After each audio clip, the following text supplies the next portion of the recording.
मैं महेश सिंह राजेंद्र सिंह कुशवाहा, उत्तर भारतीय विकास परिषद प्रदेश अध्यक्ष। आज हम सभी हमारे अहमदाबाद शहर में जितने भी संस्थाएं चलती है हिंदी भाषी परप्रांतीय जो भी संस्थाएं हैं, सभी के अध्यक्ष और आगेवान लोग इकट्ठे हुए हैं और जो परप्रांतीय के विषय में कुछ धारा सभ्यों ने जो निवेदन दिए हैं उसको हम लोग उसकी निंदा करते हैं और उसका निंदा करने के साथ साथ में इस निष्कर्ष पे पहुंचे हैं कि भी आज हम लोगों को ये चीज नहीं चलानी चाहिए। कोई मतलब गलती करता है इसका मतलब ये नहीं है कि पूरा समाज उसमें शामिल होता है, ऐसा नहीं है। मतलब तो इसके वजह से जो है हम इस निष्कर्ष पे पहुंचे हैं कि भी हम लोगों को मतलब ये चीज की रजूआत गुजरात राज्य के चीफ मिनिस्टर एवं जो भी आगेवान है उनको करना है कि भी इस तरह की जो बात ये लोग कर रहे हैं ये ठीक नहीं है और ये ऐसे इस तरह से चलेगा तो वो ठीक नहीं रहेगा मतलब आगे के लिए। जितनी मैं इस तरह के जो भी गुनहगार लोग हैं उसका कोई समर्थन नहीं कर रहा हूं।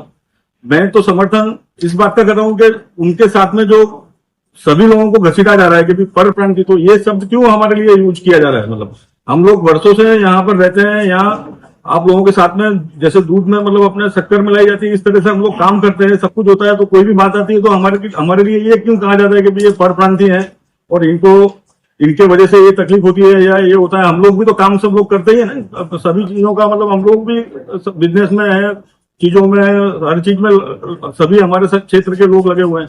तो हम सभी लोग तो कोई उस प्रकार के मतलब उसमें से तो आते नहीं है कि सभी कोई गुनहगार तो लोग नहीं है कि सभी लोग तो इस तरह के नहीं है। तो सब लोगों को इस तरह से क्यों बोला जाता है कि भाई ये परप्रांतीय जहां ज्यादा होते हैं तो वहां ये चीजें बनती हैं या गुनहगारी ज्यादा बनती है। ये बात मतलब हम इसकी निंदा करते हैं और जो भी इस तरह से जो बात करेंगे तो आगे चल करके उसका परिणाम उनको ठीक नहीं मिलेगा। मतलब ये हम लोग सब इकट्ठा होकर के ये इसीलिए इकट्ठा हुए हैं कि भाई इस तरह की कोई भाषा में बात नहीं करना चाहिए कि भाई परप्रांतीय इस तरह के होते हैं या ये वो सब, वो बात ठीक नहीं है। भारत माता की, भारत माता की वंदे। यहाँ पर उपस्थित परप्रांतीय विवाद के बाद सभी समाज के अध्यक्ष, महामंत्री और साथ में विविध समाज से जुड़े हुए सामाजिक आगेवानों का आगे के चिंतन बैठक का आयोजन यहाँ पे किया जा रहा है। उसका मुख्य उद्देश्य आप लोगों ने देखा होगा कि वस्त्राल की जो घटना घटी, कुछ असामाजिक तत्वों ने वस्त्राल में जो आतंक मचाया, उसके बाद पुलिस ने बहुत अच्छा एक्शन लिया, कड़क कार्यवाही की। उस कड़क कार्यवाही का किसी भी समाज ने विरोध नहीं किया। क्यों भाई? उसका कारण यही है कि गुनहगार किसी समाज का नहीं होता है या गुनहगारों का कोई समाज, संप्रदाय या धर्म नहीं होता और हमें भी किसी को ऐसा सहकार देने की जरूरत नहीं होती है। परंतु उसके बाद जो एक राजनीतिक गंदी विचारधारा जो लोगों के बीच में फैलाई गई, उससे गुजरात में रहने वाला जो परप्रांतीय समाज है, खास विशेषकर से हिंदी भाषी समाज, परप्रांतीय समाज, अन्य राज्यों से आने वाले समाज पर इन्होंने उनके माथे पे मछली धोने का जो काम किया, यहाँ के धारासभ्यों ने, मात्र इमरान खेड़ावाला कांग्रेस के एक अकेले नहीं, भारतीय जनता पार्टी के भी 4 धारासभ्यों ने इसके बारे में हमारे परप्रांतीय समाज के ऊपर साफ शब्दों में लांछन लगाया।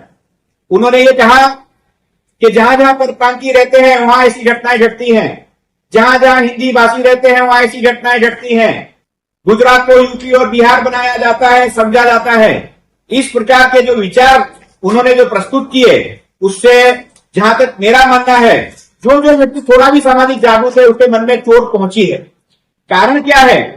ये हमारे और आपके बच्चे नहीं थे फैलाने वाले, हमारे आपके बच्चों, हमारे आपके बीच में से कोई नहीं था, सामाजिक तत्व थे। तो उसके कारण आपको दोषी ठहराना, हमें दोषी ठहराना, हमारी संतानों को दोषी ठहराना, हमारे राज्य के लोगों को दोषी ठहराना उचित नहीं है। तो ये बार बार क्यों हो रहा है? इसको हम आने वाले समय में कैसे रोकें?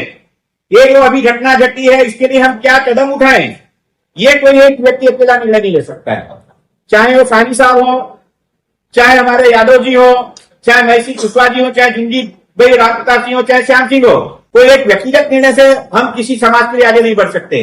इसके लिए सारे समाज के आगेवान कोशिश की गई है कि हम एक छत के नीचे आए, एक साथ बैठे, और बैठने के बाद हम नक्की करें कि पहले तो सबसे पहला हम प्रयास ये करें कि हमारा जो समाज है वो जो बदनाम हो रहा है, कि ऐसे दूषण तत्वों को हम, दूषण तत्वों से पहली बात तो हम खुद दूर रहें, और ऐसे दूषण तत्व अगर हमारे आसपास में है तो हम उनको दूर करें।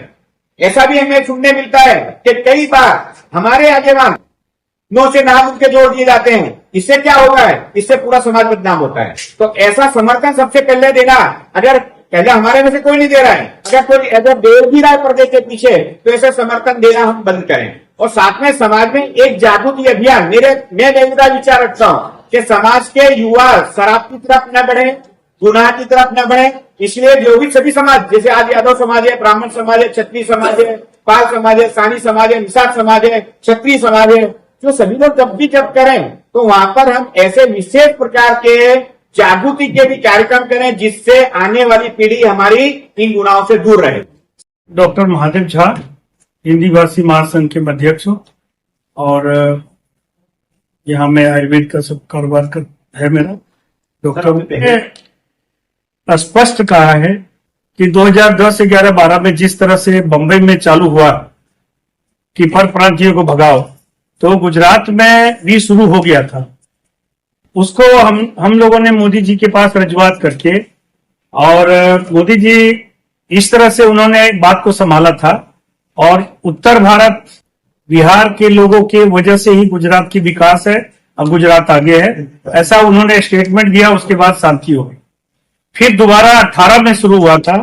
18 में फिर से रूपानी जी ने, जब रूपानी जी मुख्यमंत्री थे, उस टाइम पर भी उन्होंने इसी तरह का फिर बुला करके सब संभाला था, और संभाल के कहा था कि नहीं, उत्तर भारत के लोग, बिहार के लोग नहीं होंगे तो हमारा सारा लेबर का काम ठप हो जाएगा। और इसलिए ऐसा कोई नहीं है कि तुरंत उन्होंने शांत करवाया था। जब बड़े लोग आते हैं, प्रधानमंत्री हैं कि होम मिनिस्टर हैं या मुख्यमंत्री हैं या प्रदेश अध्यक्ष हैं या बड़े लीडर हैं, वो जब आते हैं सामने, तब वो इस तरह की बात करते हैं कि उत्तर प्रदेश, बिहार के वजह से, उनके वर्करों की वजह से, उनके IAS IPS की वजह से, उनके लोगों की वजह से, उनके साथ सहकार से गुजरात विकास कर रहा है। जो कुछ छोटे छोटे नेता है, नए नए नेता बनते हैं, वो हर 5 साल कुछ न कुछ ऐसा कर देते हैं जिससे समाज को ठेस पहुंचता है, समाज के लोगों को एक ग्लानि होती है, अपमान लगता है। सीधा बोल देते हैं कि बिहार वाले, उत्तर प्रदेश वाले यूपी बिहार करना चाहते हैं यहाँ पर। अरे भाई, गुंडा को कोई साथ देता है? गुंडा को कोई साथ नहीं देता है, और कोई नहीं चाहते। सब शांति प्रिय व्यक्ति है, सब पढ़े लिखे लोग हैं, सब व्यापार करते हैं, सब इज्जत के साथ जीना चाहते हैं। हम आज समाज के लोग इकट्ठा हुए हैं, सभी संस्था के लोग, हम ये चाहते हैं, हम ये करेंगे कि सब इकट्ठा होकर के कुछ कमेटी बना के मुख्यमंत्री को, प्रदेश अध्यक्ष को, इनको हम रजूआत करेंगे, और जिन लोगों ने कहा है उनसे हम ये शब्द वापस करवाएंगे, और फिर से हमारा जैसा समाज है उस तरह के चलता रहेगा। हमारी इज्जत बरकरार है, कोई हमारी इज्जत गई नहीं है। 2 आदमी के कह देने से या 2 आदमी के स्टेटमेंट दे देने से हिंदी भाषी या बिहार, यूपी का इज्जत कोई खराब होने वाला नहीं है।